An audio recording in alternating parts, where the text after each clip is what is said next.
안녕하세요. 반갑습니다. 코인항스입니다. 자, 오늘은 이 리플 코인을 한번 준비해 봤습니다.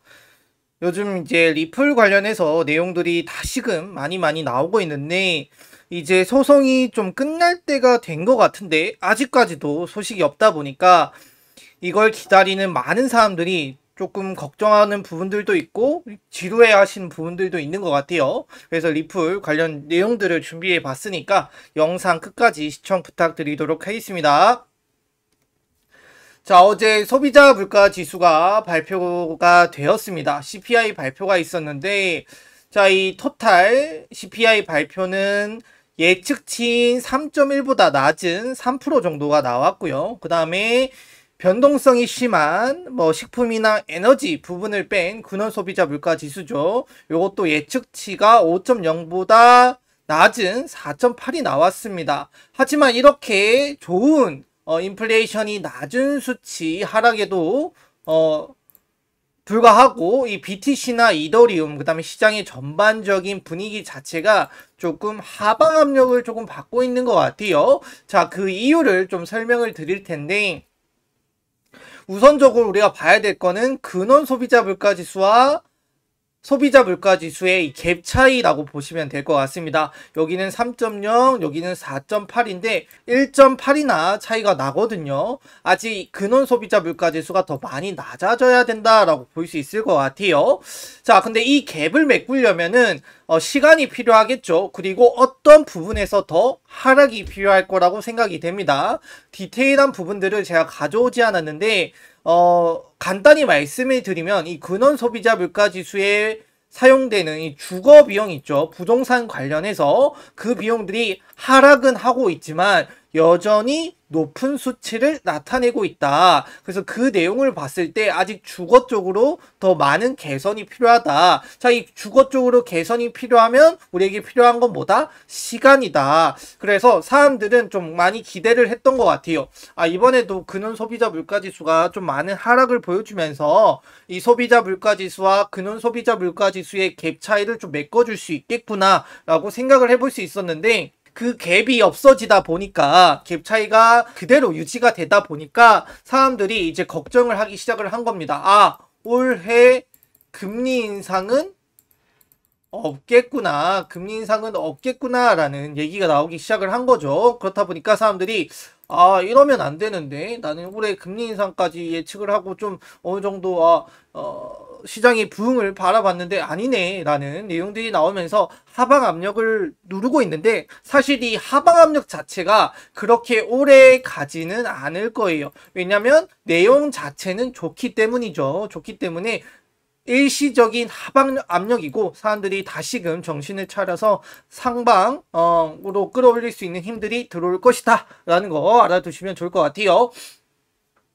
자, 리플 이 비트바이라고 해서 이 캐나다 거래소입니다. 이 캐나다 거래소에 사실 리플이 상장이 돼 있었는데 이전에 SEC와의 이 소송 때문에 상폐를 했었어요. 근데 최근에 다시금 리트바이에 재상장이 되었습니다. 리트바이가 이거는 SEC와의 소송을 하고 있기 때문에 주의할 필요 있다라고 얘기를 했지만은 리트바이가 리플을 재상장하는 데는 좀 이유가 있을 것 같아요. 아, 거래를 해도 되기 때문에 리플이 지금 이 재상장에 할 만한 내용이기 때문에라고 저는 생각을 하고 있습니다. 괜히 문제가 될 만한 것들을 굳이 거래소가 리스크를 가져가면서 상장을 할 이유는 없겠죠. 그런 부분을 생각을 해보면 근거 있는 뭔가 알고 있는 소스들이 있기 때문에 요 재상장이 진행됐을 것이다. 저는 이렇게 유추를 해보고 있어요. 자, 친 리플 변호사, 리플 SEC 소송 중요성의 결과까지 시간이 더 걸릴 것이다 라고 얘기를 합니다. 자, 우리가 많은 사람들이 예측했던 게 뭐예요? 우리가 여태까지 그 SEC가 제출하고 이런 내용들이 거의 끝나가고 작년이죠. 작년 12월에 마지막 브리핑을 제출을 했습니다. 이 브리핑 제출을 통해서 한 7달이면 결과가 나올 것이다 라고 했는데 지금 7월이잖아요. 결과가 나오지 않았어요. 그래서 좀 디테일한 여러가지 판례들을 보니까 최장 8개월에서 9개월까지도 이어지는 판례가 있었다라고 합니다. 그래서 리플 SEC 소송이 이 브리핑 이후에 최장 8개월에서 9개월 정도가 걸릴 수 있다. 그러면 올해 8월이나 9월달 정도의 결과가 나올 수 있다라는 점을 좀 알아두시면 좋을 것 같아요. 다만 통상적으로 사실 6개월에서 7개월 정도 걸린다라고 하는데 그것보다 좀 많이 걸리는 내용이긴 해요. 하지만 리플 소송의 중요성이 좀 많이 높아졌잖아요. 이거에 따라서 다른 코인들도 영향을 받을 수 있는 걸 이 판사도 알고 있을 거라고 생각을 합니다. 그래서 함부로 내릴 수 없는 결정이기 때문에 좀 시간이 길어지는 점, 그래서 예측하건대 8월에서 9월 정도가 중요한 기간이지 않을까라고 좀 말씀을 드리고 싶습니다. 알아두시면 좀 좋을 것 같아요. 자, 그리고 차트 분석을 좀 간단히 할 텐데, 리플 보시는 것처럼 이 리플은 최근에 이 730원, 750원대에 고점을 찍고 다시금 이 채널링을 만들면서 하락하고 있었죠. 근데 채널링 상방 이탈을 했었어요. 상방 이탈을 하고 다시금 이제 이런 고점이 점점점 낮아지고 저점이 유지가 되는 요 형태를 만들고 있어요. 삼각수렴 형태인데 제가 봤을 때 밑에서 올라와서 삼각수렴을 만들고 나서 상방 이탈하는 경우가 있거든요. 그렇게 되면은 우리가 중요하게 봐야 되는 가격대는 어디다? 요 검정색의 채널링을 상방 이탈해주는 이 가격대가 중요해 보인다. 이 가격대를 뚫어준다라고 했을 때 우리가 노려볼 수 있는 가격은 단기적으로 다시금 730원대에 유지가 될 것 같아요. 다만 리플이라는 종목은 사실 많은 사람들이 홀드를 하고 있고 지켜보는 경향이 셉니다.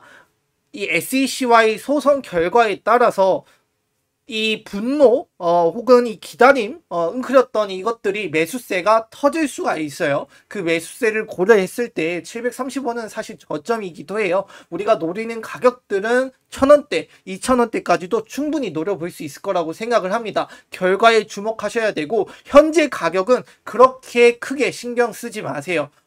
이 가격은 언제든지 하루에 80%, 90%도 올릴 수 있는 가격이기 때문에 결과에만 집중을 하시면 좀 더 편안하게 투자를 해보실 수 있을 것 같아요. 네, 오늘 준비한 내용은 여기까지입니다. 시청해 주셔서 감사합니다. 코인할수였습니다.